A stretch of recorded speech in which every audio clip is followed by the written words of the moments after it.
Hello friends. അപ്പം welcome to neo tuitions. അപ്പം നമ്മൾ ഇന്ന് ഡിസ്കസ് ചെയ്യാൻ പോകുന്നത് conservation of plants and animals എന്ന് പറഞ്ഞ ചാപ്റ്റർ ആണ്. അപ്പം ഈ ചാപ്റ്റർ നമ്മുടെ CBSE 8th സ്റ്റാൻഡേർഡിലെ ചാപ്റ്റർ 7 ആണ്.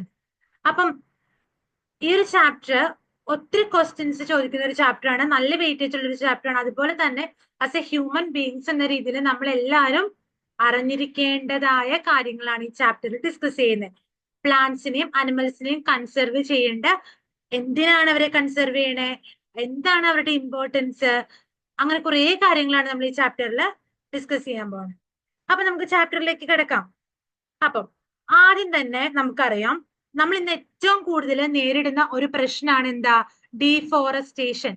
ഡീഫോറസ്റ്റേഷൻ എന്ന് പറഞ്ഞാൽ എന്താ? ഫോറസ്റ്റ് ക്ലിയർ ചെയ്യുന്ന ഒരു കണ്ടീഷനാണ്. ഇപ്പൊ നമുക്കറിയാം, പുതിയ പുതിയ ഇൻഡസ്ട്രീസ് തുടങ്ങാൻ വേണ്ടിയിട്ടും അതേപോലെ പുതിയ പുതിയ വീടുകൾ ഉണ്ടാക്കാൻ വേണ്ടിയിട്ടും ആൾക്കാർക്ക് കൃഷി ചെയ്യാൻ വേണ്ടിയിട്ടും ഒക്കെ ആളുകൾ എന്ത് ചെയ്യണേ? ഒത്തിരി ഫോറസ്റ്റ് ഇങ്ങനെ ക്ലിയർ ചെയ്ത് വിടുന്നുണ്ട്.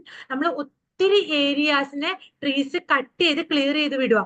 എന്തുകൊണ്ടാണ് നമ്മൾ ഇങ്ങനെയൊക്കെ ചെയ്യണേ? നമുക്കുടെ ബെനിഫിറ്റ് കൊണ്ട്. നമുക്ക് പല കാര്യങ്ങളും, ഇപ്പൊ ഫർണിച്ചേഴ്സ് ഉണ്ടാക്കാൻ നമുക്ക് മരങ്ങൾ വേണം, അതേപോലെ പേപ്പർ ഉണ്ടാക്കാൻ നമ്മൾ മരം വേണം.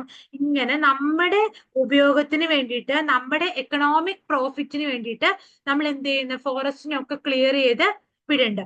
ഈ ഫോറസ്റ്റ് ഇങ്ങനെ നശിച്ചു പോകുന്നതിന് കാരണം ഒന്ന് ഹ്യൂമൻ ആക്ടിവിറ്റീസ് കൊണ്ട്. അപ്പൊ നമ്മൾ തന്നെ അറിഞ്ഞുകൊണ്ട് തന്നെ നമ്മൾ നമ്മുടെ എക്കണോമിക് ആയിട്ടുള്ള പർപ്പസിനും നമ്മുടെ ആവശ്യങ്ങൾക്കും വേണ്ടിയിട്ട് നമ്മൾ ഫോറസ്റ്റ് ക്ലിയർ ചെയ്യും. അതേപോലെ തന്നെ നാച്ചുറൽ ആയിട്ടുള്ള പല കാരണങ്ങൾ കൊണ്ട് ഫോറസ്റ്റ് എന്താ നശിച്ചു പോവാ. ഇപ്പൊ ഫോറസ്റ്റ് ഫയർ വരിക, കുറെ ഏരിയസിലുള്ള ഫോറസ്റ്റ് എന്ത് ചെയ്യും? ക്ലിയർ ഔട്ട് ചെയ്തു പോകും. ഇങ്ങനെ കുറെ നാച്ചുറൽ ആയിട്ടുള്ള പ്രോസസ്സും ഉണ്ട്. അപ്പം എന്തൊക്കെ കാരണങ്ങൾ കൊണ്ടാണ് നമുക്ക് ഫോറസ്റ്റ് ഇങ്ങനെ ഡിഫോറസ്റ്റേഷൻ എന്ന് പറഞ്ഞ ഈ ഒരു പ്രോസസ്സ് അല്ലെങ്കിൽ ഈ ഒരു പ്രതിഭാസം ഇന്ന് നമ്മൾ നടക്കുന്ന എന്തൊക്കെ കാരണം ഉണ്ടാവും? ഇങ്ങനെ ആൾക്കാർ ഇങ്ങനെ ഫോറസ്റ്റ് ഒക്കെ ക്ലിയർ ചെയ്ത് വിടണമെങ്കിൽ എന്തൊക്കെയായിരിക്കും അതിന്റെ കാരണങ്ങൾ? ഒന്ന് അഗ്രികൾച്ചർ അല്ലെ. ഇപ്പൊ നമ്മൾ നോക്കുവാണെങ്കിൽ പോപ്പുലേഷൻ എങ്ങനെയാ? പോപ്പുലേഷൻ ഒത്തിരി കൂടിയിരിക്കുക. അപ്പൊ ഇങ്ങനെ പോപ്പുലേഷൻ കൂടി കഴിയുമ്പോഴോ നമുക്ക് ഒത്തിരി ആവശ്യങ്ങൾ വരും. പോപ്പുലേഷൻ കൂടുമ്പോൾ നമുക്ക് ഒത്തിരി നമ്മുടെ ഡിമാൻഡ് കൂടും. നമ്മുടെ ഡിമാൻഡ് കൂടുമ്പോഴോ നമുക്ക് ഫുഡ് വേണ്ടേ, നമുക്ക് താമസിക്കാനുള്ള സൗകര്യങ്ങൾ വേണ്ടേ, പിന്നെ ഒത്തിരി കാര്യങ്ങൾ കൂടി വരുമ്പോൾ എന്ത് ചെയ്യും? നമുക്ക് ഫോറസ്റ്റ് നമ്മൾ ക്ലിയർ ചെയ്തിട്ട് അവിടെ നമ്മൾ ഫുഡ് ക്രോപ്സ് അല്ലെങ്കിൽ ക്യാഷ് ക്രോപ്സ്, ഫുഡ് ക്രോപ്സ്, ഇങ്ങനത്തെ കാര്യങ്ങളൊക്കെ നമ്മുടെ ക്യാഷ് ക്രോപ്സ് നമ്മുടെ എക്കണോമിക് പർപ്പസിന് വേണ്ടിയിട്ട്, ഫുഡ് ക്രോപ്സ് നമ്മുടെ ഫുഡ് നീഡ്സിന് വേണ്ടിയിട്ട് ഒക്കെ നമ്മൾ ഫോറസ്റ്റ് കട്ട് ചെയ്തിട്ട് അവിടെ ഇങ്ങനെയുള്ള കാര്യങ്ങളൊക്കെ നമ്മൾ ചെയ്യും. അതേപോലെ തന്നെ എന്താ? പുതിയ പുതിയ ക്രോപ്സ് കൾട്ടിവേറ്റ് ചെയ്യാനും അതുപോലെ കാറ്റിൽസിനെ റൈസ് ചെയ്യാനും ഒക്കെ നമ്മൾ എന്താ? അഗ്രികൾച്ചറിന്റെ പർപ്പസിന് വേണ്ടിയിട്ട് നമ്മൾ ഫോറസ്റ്റ് ക്ലിയർ ചെയ്യും. ഡിഫോറസ്റ്റേഷൻ ഒന്നാം നമ്മൾ ചെയ്യുന്ന അഗ്രികൾച്ചറിന് വേണ്ടിയിട്ടാണ്. അതേപോലെ തന്നെ ഒത്തിരി കാര്യങ്ങളുണ്ട്. ഇപ്പൊ ക്ലൈമറ്റിൽ ഉണ്ടാകുന്ന ചേഞ്ചസ് ഉണ്ട്. ഇപ്പം ഒന്നെങ്കിൽ ഡ്രോട്ട് വരുമോ, അല്ലെങ്കിൽ വൈൽഡ് ഫയർ വരുമോ, വലിയ കാറ്റ് വരുമോ, ഭയങ്കര വലിയ സ്റ്റോം, ഇങ്ങനെ കാര്യങ്ങളൊക്കെ വരുമ്പോൾ നമ്മുടെ ഫോറസ്റ്റ് എന്താ? നശിച്ചു പോകാം. അതും ഒരു ഡിഫോറസ്റ്റേഷന്റെ കാരണമല്ലേ. പിന്നെ ഒരു കാരണം അർബനൈസേഷൻ. അർബനൈസേഷൻ എന്ന് പറയുമ്പോൾ നമുക്കറിയാം, പുതിയ പുതിയ അർബൻ ഏരിയാസ് ഒക്കെ വരും. നമ്മളിപ്പോ ഒരു അർബനൈസ്ഡ് സൊസൈറ്റിയിലല്ലേ, ടൗണും അതുപോലെ സിറ്റീസും ഒക്കെയുള്ള ഒരു സൊസൈറ്റിയാണ്. അപ്പൊ നമ്മുടെ സൊസൈറ്റിയിൽ പോപ്പുലേഷൻ ഇങ്ങനെ വളർന്നു വന്നു കഴിയുമ്പോൾ നമുക്ക് എല്ലാവർക്കും വീട് വേണ്ടി താമസിക്കാൻ. പുതിയ പുതിയ വീടുകളും പുതിയ പുതിയ ടെക്നോളജി ഉള്ള കാര്യങ്ങളൊക്കെയാണ് നമ്മളിപ്പോ ചെയ്തുകൊണ്ടിരിക്കുന്നത്. അപ്പൊ ഇങ്ങനെ പുതിയ പുതിയ വീടുകളും പുതിയ പുതിയ റോഡുകളും പുതിയ കാര്യങ്ങളൊക്കെ വരുമ്പോൾ നമ്മൾ എന്ത് ചെയ്യും? നമ്മൾ മരങ്ങളൊക്കെ വെട്ടി നശിപ്പിക്കും. അവിടെ ഡീഫോറസ്റ്റേഷന് കാരണമാവും ഇല്ലേ. അപ്പൊ അർബനൈസേഷൻ ഒരു കാരണമാണ്. പിന്നെ ഒരു കാരണം എന്താ? മൈനിങ് ഒരു കാരണം എന്താ? നമുക്ക് മെറ്റൽസിന്റെ ആവശ്യമുണ്ട്. ഇപ്പൊ നമ്മൾ ഇടുന്ന നമ്മുടെ ഗോൾഡ്, ഡയമണ്ട്, പ്ലാറ്റിനം, ഇങ്ങനത്തെ കാര്യങ്ങള്, അതേപോലെ നമ്മൾ ഒത്തിരി മെറ്റൽസ് നമുക്ക് വേണ്ടി. ഇതല്ലാണ്ട് ഒത്തിരി മെറ്റൽസ് നമ്മൾ ഭൂമിനെ ഖനനം ചെയ്തിട്ട് എടുക്കണേ, ഭൂമിയുടെ ഉള്ളിൽ നമ്മൾ എടുക്കണേ. അപ്പൊ നമ്മൾ ഈ ഫോറസ്റ്റിന്റെ ഉള്ളിൽ ഫോറസ്റ്റ് ഒക്കെ കട്ട് ചെയ്തിട്ട് അവിടെ നിന്നൊക്കെ മൈൻ ചെയ്തിട്ട് നമ്മൾ കോളും ഗോൾഡും ഡയമണ്ടും ഒക്കെ നമ്മൾ മൈൻ ചെയ്തെടുക്കും. അപ്പൊ ഇങ്ങനെയുള്ള പർപ്പസസിന് വേണ്ടിയിട്ട് നമ്മൾ എന്ത് ചെയ്യുന്നുണ്ട്? ഫോറസ്റ്റ് ക്ലിയർ ചെയ്യുന്നുണ്ട്. മനസ്സിലായോ? ഇങ്ങനെയുള്ള പർപ്പസിനും നമ്മൾ ഫോറസ്റ്റ് ക്ലിയർ ചെയ്ത് പോകുന്നുണ്ട്. പിന്നെ ഫോറസ്റ്റ് ക്ലിയർ ചെയ്യുന്ന പോപ്പുലേഷൻ ഗ്രോത്ത് വരുമ്പോൾ, പോപ്പുലേഷൻ കൂടി കൂടി വന്നു കഴിയുമ്പോൾ എന്ത് സംഭവിക്കും? നമുക്ക് ഒത്തിരി ലാൻഡ് വേണം, നമുക്ക് താമസിക്കാൻ, വീട് വെക്കാൻ നമുക്ക് ലാൻഡ് വേണം, നമുക്ക് ഫുഡ് വേണം. ഇങ്ങനെയൊക്കെയുള്ള കാര്യങ്ങൾക്ക് നമ്മൾ കൃഷി തുടങ്ങാനും കാര്യങ്ങൾക്കൊക്കെ വേണ്ടി നമ്മൾ എന്ത് ചെയ്യുന്നു? ഫോറസ്റ്റ് നശിപ്പിക്കുന്നു അല്ലെ.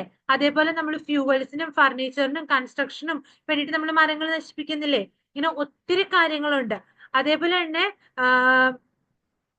പിന്നെയും ഒത്തിരി കാരണങ്ങളുണ്ട് കേട്ടോ. ഇങ്ങനെ നമ്മുടെ ഇങ്ങനെ ഡീഫോറസ്റ്റേഷൻ വന്നു കഴിയുമ്പോൾ ഒത്തിരി പ്രശ്നങ്ങളുണ്ടാവും. ഇപ്പൊ നമ്മളിങ്ങനെ ഡീഫോറസ്റ്റേഷൻ ഇങ്ങനെ വന്നു കഴിയുമ്പോൾ എന്ത് സംഭവിക്കും? മരങ്ങളൊക്കെ വെട്ടി നശിപ്പിക്കുമ്പോൾ അൾട്ടിമേറ്റ്ലി പൊല്യൂഷന്റെ ലെവൽ കൂടും, ഭൂമിയിൽ പൊല്യൂഷൻ കൂടും മരങ്ങളൊക്കെ നശിപ്പിക്കുമ്പോൾ. അതേപോലെ നമ്മുടെ ഭൂമിയിൽ കാർബൺ ഡൈ ഓക്സൈഡിന്റെ അളവ് കൂടൂലേ? എങ്ങനെ കാർബൺ ഡൈ ഓക്സൈഡിന്റെ അളവ് കൂടണേ? നമുക്ക് ശ്വസിക്കണമെങ്കിൽ ഓക്സിജൻ വേണം, വേണ്ടേ? അതേപോലെ നമ്മൾ സ്വന്തമായിട്ട് ഫുഡ് പ്രിപ്പയർ ചെയ്യോ? ഇല്ല. നമ്മൾ പ്ലാന്റ്സിനെല്ലാം നമ്മുടെ ഫുഡിന് വേണ്ടിയിട്ട് യൂസ് ചെയ്യണത് ആണ്. പക്ഷെ പ്ലാന്റ്സ് എങ്ങനെയാ? അവർ സ്വന്തമായിട്ട് ഫുഡ് പ്രിപ്പയർ ചെയ്യുക, അവർ പ്രൊഡ്യൂസേഴ്സാ. അപ്പൊ ഈ പ്ലാന്റ്സിന് ഫോട്ടോസിന്തസിസ് നടത്തണമെങ്കിൽ പ്ലാന്റ്സിന് കാർബൺ ഡൈ ഓക്സൈഡ് വേണം. അപ്പൊ നമ്മുടെ ഭൂമിയിൽ കാർബൺ ഡൈ ഓക്സൈഡിന്റെ എമൗണ്ട് കൂടുമ്പോൾ ഈ പ്ലാന്റ്സ് ആണ് ഈ കാർബൺ ഡൈ ഓക്സൈഡിനെ യൂസ് ചെയ്തിട്ട് അവര് ഫുഡ് ഉണ്ടാക്കും. അപ്പൊ നമ്മുടെ എർത്തിലുള്ള അറ്റ്മോസ്ഫിയറിലുള്ള കാർബൺ ഡൈ ഓക്സൈഡിന്റെ എമൗണ്ട് കുറയും. ഈ കാർബൺ ഡൈ ഓക്സൈഡ് ഒത്തിരി കൂടിക്കഴിഞ്ഞാൽ നമ്മുടെ ഭൂമിയുടെ ടെമ്പറേച്ചർ കൂടി ഗ്ലോബൽ വാർമിംഗ് ഒക്കെ ഉണ്ടാവും. അപ്പൊ മരമൊക്കെ വെട്ടി നശിപ്പിക്കുമ്പോൾ നമ്മുടെ അറ്റ്മോസ്ഫിയറിലുള്ള കാർബൺ ഡൈ ഓക്സൈഡിന്റെ എമൗണ്ട് എന്ത് ചെയ്യും? ഒത്തിരി കൂടും. അതേപോലെ തന്നെ ടെമ്പറേച്ചർ കൂടും, ഗ്ലോബൽ വാർമിങ്ങിന് കാരണവും. അതേപോലെ മരങ്ങൾ വെട്ടി നശിപ്പിക്കുമ്പോൾ അണ്ടർഗ്രൗണ്ട് വാട്ടറിന്റെ എമൗണ്ട് കുറയും.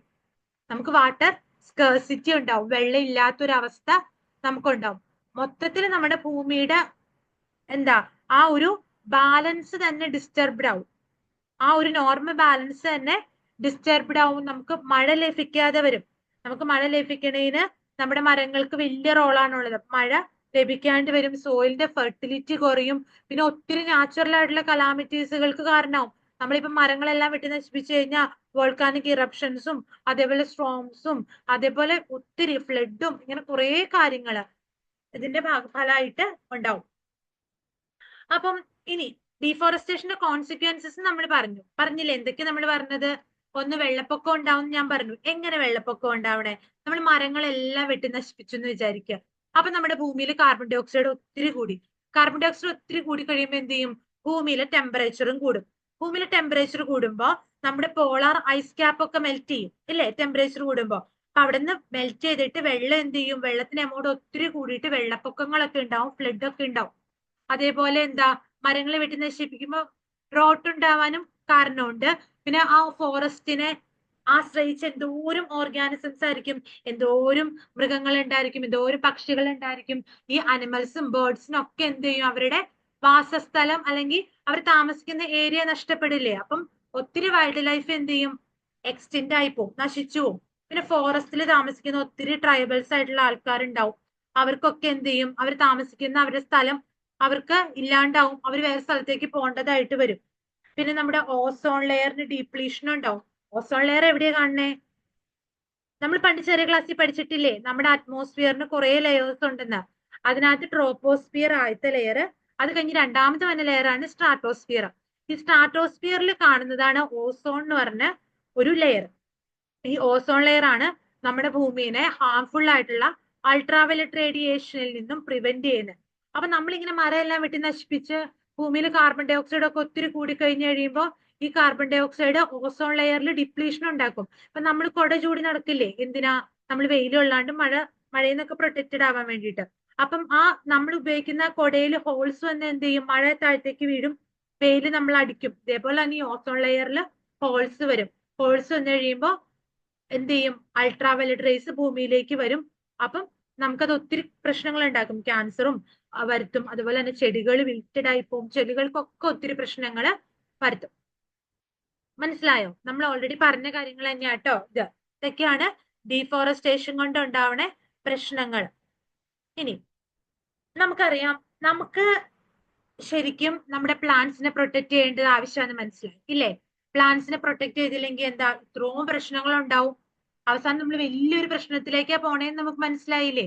ഇതേപോലെ തന്നെ നമ്മൾ നമ്മുടെ ആരെയും പ്രൊട്ടക്ട് ചെയ്യണം? വൈൽഡ് ലൈഫിനെയും പ്രൊട്ടക്ട് ചെയ്യണം. അതായത് നമ്മുടെ കാടൊക്കെ നമ്മൾ എടുക്കുവാണെങ്കിൽ കാട്ടിൽ എന്തോരം ജീവികൾ ഉണ്ടായിരിക്കും. ആന, പുലി, അതേപോലെ ജിറാഫ്, ഒത്തിരി വൈൽഡ് ലൈഫ് ഉണ്ട്. ഇവരെ പ്രൊട്ടക്ട് ചെയ്യുന്നതും ആരുടെ ഡ്യൂട്ടിയാ? നമ്മുടെ ഡ്യൂട്ടിയാ. ഇനി എന്തിനാ ഇവരെ നമ്മൾ പ്രൊട്ടക്ട് ചെയ്യണേ? ഇവരുടെ പ്രൊട്ടക്ഷനും ആവശ്യമാണ്. ഇവരൊന്നും ഇല്ലെങ്കിൽ നമുക്ക് നിലനിൽക്കാനും പറ്റില്ല. അപ്പൊ നമ്മൾ എങ്ങനെ ഇവരെ പ്രൊട്ടക്ട് ചെയ്യും? നമുക്ക് പഠിക്കാം. ഓക്കെ. അപ്പം conservation of forest and wildlife is the practice of preserving and managing forest and animals and plants that live in them എന്ന് പറഞ്ഞ എന്താ?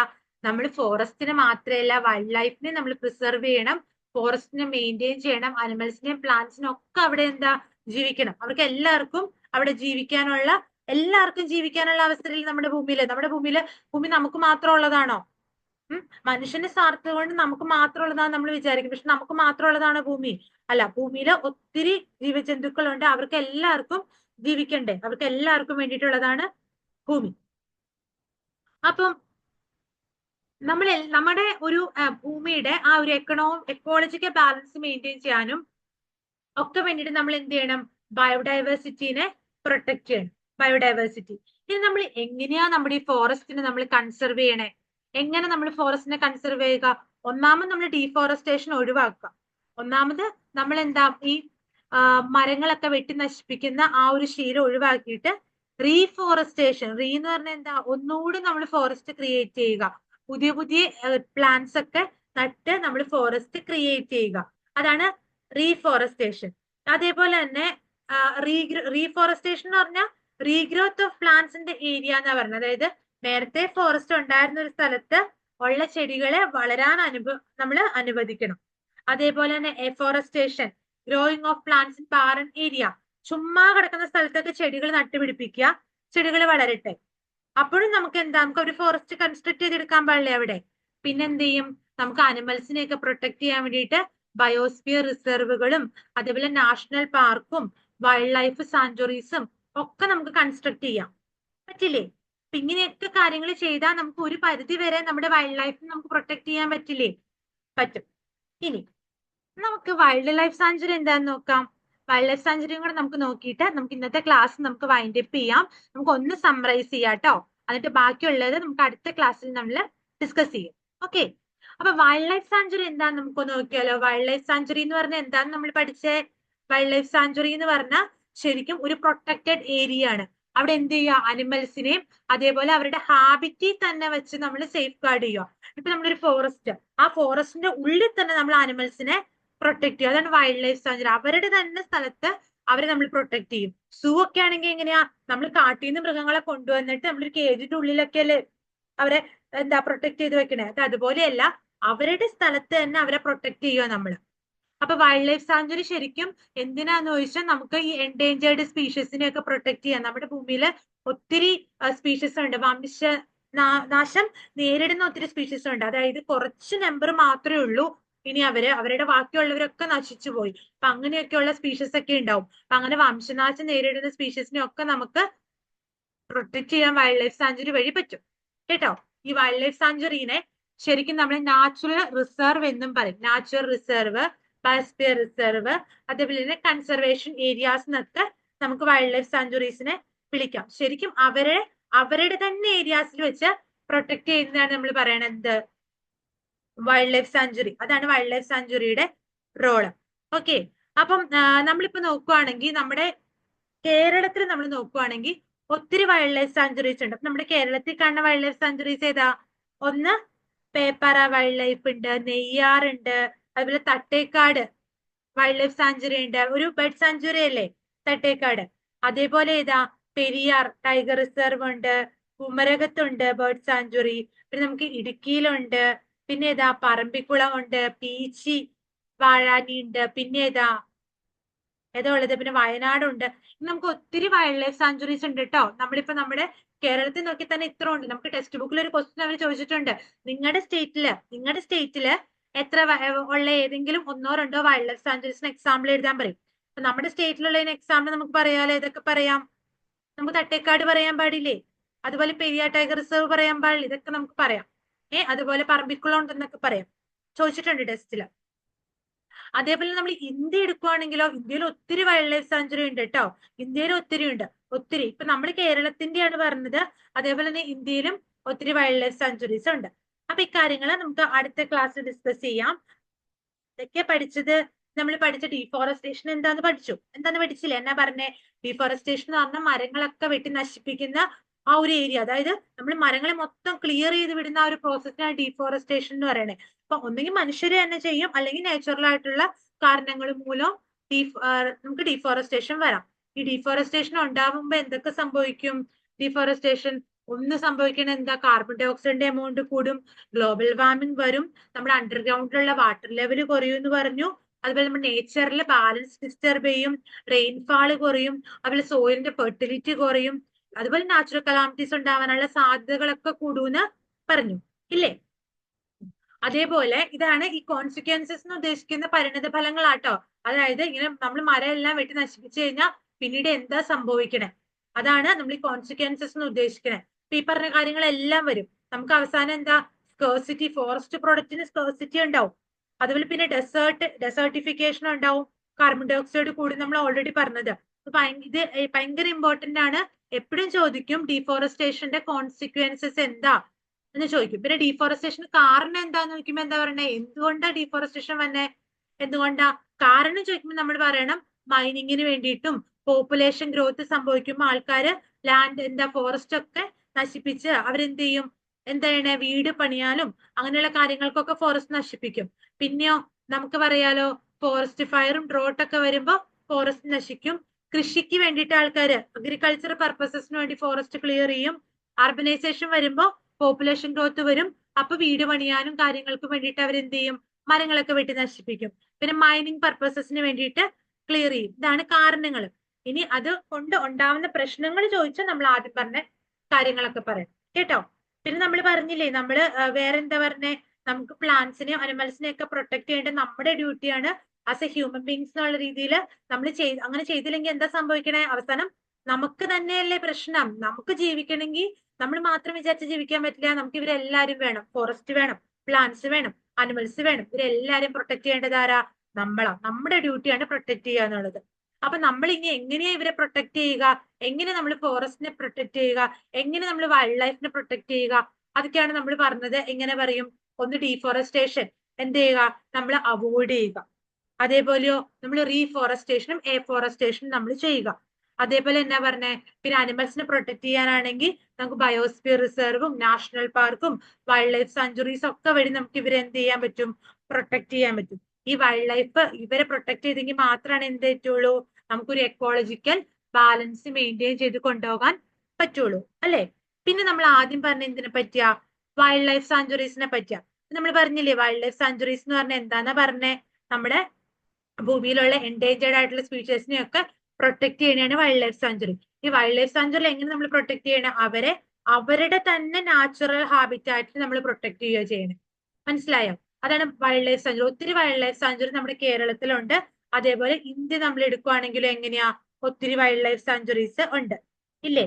അപ്പം ഞാനൊന്ന് ചോദിക്കട്ടെ, ഇപ്പൊ നമ്മള് എത്ര വൈൽഡ് ലൈഫ് സാഞ്ചുറീസ് ഉണ്ടാവും, നമ്മളിപ്പോ ഇന്ത്യ എടുക്കുവാണെങ്കിൽ ഇന്ത്യയിലെ എത്ര വൈൽഡ് ലൈഫ് സാഞ്ചുറീസ് ഉണ്ടാവും? ഇന്ത്യയിൽ ഏകദേശം 573 വൈൽഡ് ലൈഫ് സാഞ്ചുറീസ് ഉണ്ട് ഇന്ത്യയിൽ കേട്ടോ. അതേപോലെ നമുക്ക് കേരളത്തിൽ ഒത്തിരി ഉണ്ട് കേട്ടോ. എപ്പോഴും ചോദിക്കും കേരളത്തിലുള്ള ഒന്നോ രണ്ടോ എക്സാമ്പിൾ പഠിച്ചു വെക്കുക. അതേപോലെ നമ്മുടെ ഇന്ത്യയിൽ എത്ര എണ്ണം ഉണ്ടെന്ന് ചോദിക്കും, ഇന്ത്യയിലുള്ളത് മൊത്തത്തില് ചോദിക്കപ്പോൾ നമ്മൾ അറിഞ്ഞിരിക്കണം. അപ്പം ഇനി ബാക്കി നാഷണൽ പാർക്കിനെ പറ്റിയും അതേപോലെ തന്നെ ബാക്കി കാര്യങ്ങൾ നമുക്ക് അടുത്ത ക്ലാസ്സിൽ ഡിസ്കസ് ചെയ്യാം. അപ്പം നിങ്ങളുടെ ഡൗട്ടും കാര്യങ്ങളൊക്കെ നിങ്ങൾക്ക് കമന്റ് ബോക്സിൽ ഇടാം കേട്ടോ. അപ്പം ഇന്നത്തെ ക്ലാസ് നമുക്ക് വൈൻഡ് അപ്പ് ചെയ്യാം. അപ്പം ഓക്കെ, ബൈ.